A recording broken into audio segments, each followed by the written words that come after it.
Once again.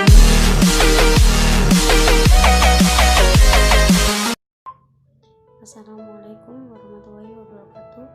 Kembali lagi dengan saya Siti Rofiqatul Hasanah, NIM E2019-9172. Saya dari kelas Ekonomi Syariah 4, semester 3, Prodi Ekonomi Syariah, Fakultas Ekonomi dan Bisnis Islam di Institut Agama Islam Negeri Jember. Baik, di sini saya akan menanggapi sebuah video dari dosen saya, yaitu Bapak Dr. Abdul Wadud Nafis, LC MBI, yang mana beliau menjelaskan tentang uang dan fungsinya.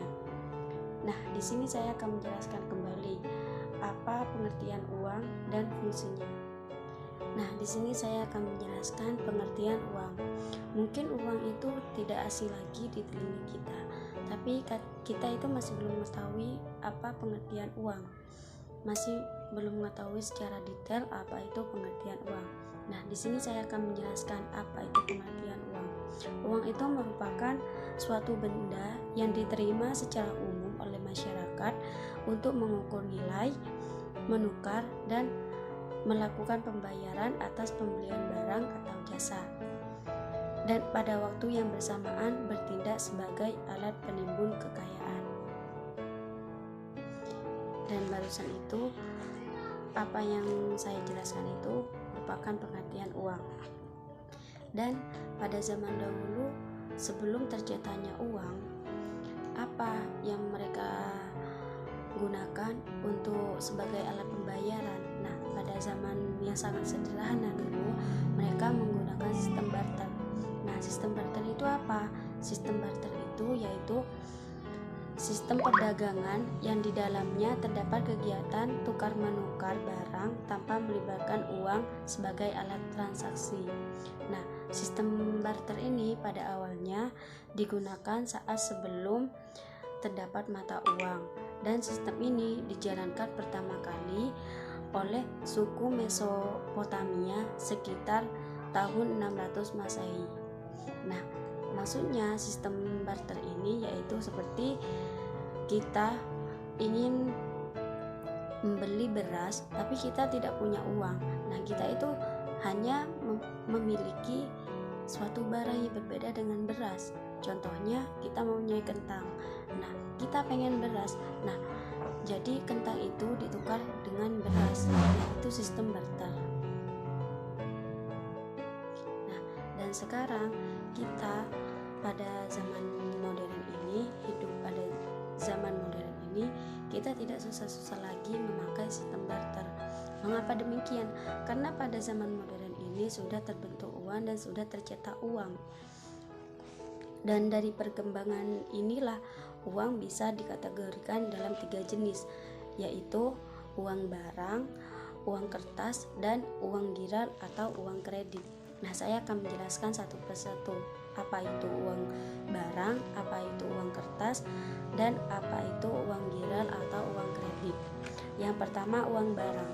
Uang barang ini adalah alat tukar yang memiliki nilai komoditas atau bisa diperjualbelikan apabila uang tersebut digunakan bukan sebagai uang.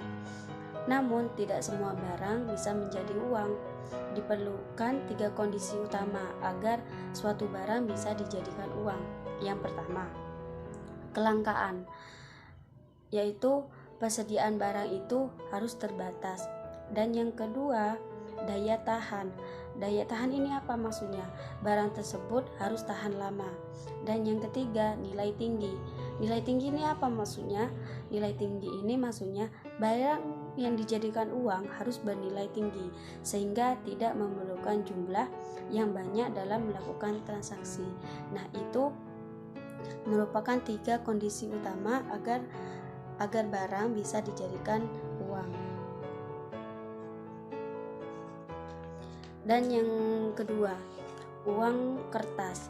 Uang kertas itu digunakan yaitu ketika uang logam masih digunakan uang resmi dunia, ada beberapa pihak yang melihat peluang meraih keuntungan dari kepemilikan mereka atas emas dan perak.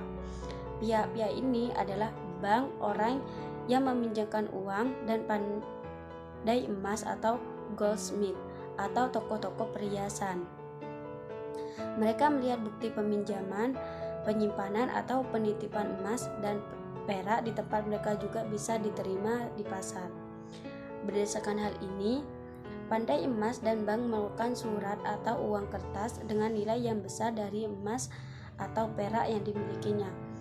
Karena kertas ini didukung oleh kepemilikan atas emas dan perak, masyarakat umum menerima uang kertas ini sebagai alat tukar.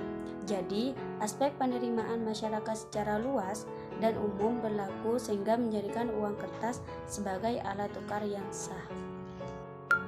Dan yang ketiga, uang giral. Apa itu uang giral? Uang giral itu adalah uang yang dikeluarkan oleh bank-bank komersial melalui pengeluaran cek dan alat pembayaran giro lainnya. Uang giral ini merupakan simpanan nasabah di bank yang dapat diambil setiap saat dan dapat dipindahkan pada orang lain untuk melakukan pembayaran. Artinya, cek dan giro yang dikeluarkan oleh bank manapun bisa digunakan sebagai alat pembayaran. Kelebihannya uang giral ini yaitu kalau hilang dapat dilacak kembali sehingga tidak bisa diuangkan oleh yang tidak berhak. Dan yang kedua, dapat dipindah tangankan dengan cepat dan ongkos yang rendah. Dan yang ketiga, tidak diperlukan uang kembali sebab cek ditulis sesuai dengan nilai transaksi. Nah, itu merupakan kelebihan uang giral. Nah, dan yang terakhir saya akan menjelaskan fungsi uang. Fungsi uang itu sebagai apa? Fungsi uang yaitu fungsi utamanya yaitu sebagai alat tukar menukar barang atau jasa.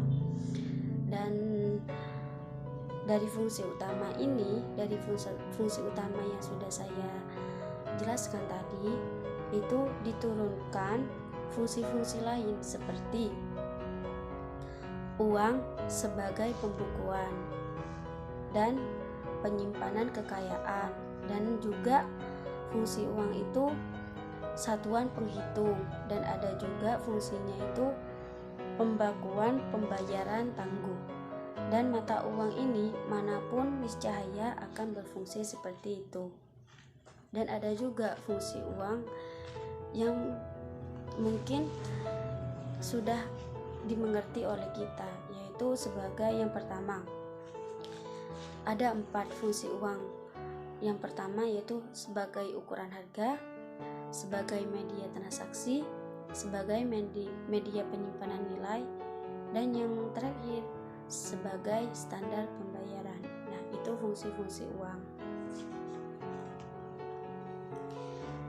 Dalam Islam, apapun yang berfungsi sebagai uang, maka fungsinya hanya sebagai medium of change. Ia bukan satu komoditas yang bisa dijual belikan dengan kelebihan baik secara on the spot maupun bukan. Dan satu fenomena penting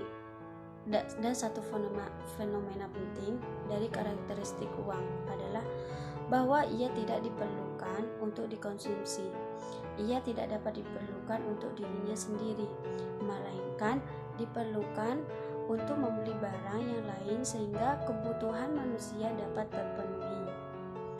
Dan oleh Imam Al-Ghazali dijelaskan bahwa emas dan perak hanyalah logam yang dalam substansinya atau zatnya itu sendiri tidak ada manfaatnya atau tujuan-tujuannya. Dan menurut beliau yaitu kedua-duanya tidak memiliki apa-apa, tetapi keduanya berarti segala-galanya. Itu perkataan Imam Al-Ghazali. Keduanya itu ibarat cermin. Ia tidak memiliki warna, namun ia bisa mencerminkan semua warna. Penjelasan Imam Ghazali tentang hakikat dan fungsi uang dalam perekonomian sesungguhnya sangat luar biasa, cemerlangnya dan sangat mendahului zamannya. Dan itu merupakan menurut Imam Al-Ghazali. Mungkin hanya ini saja yang bisa saya sampaikan, kurang lebihnya saya mohon maaf. Wassalamualaikum warahmatullahi wabarakatuh.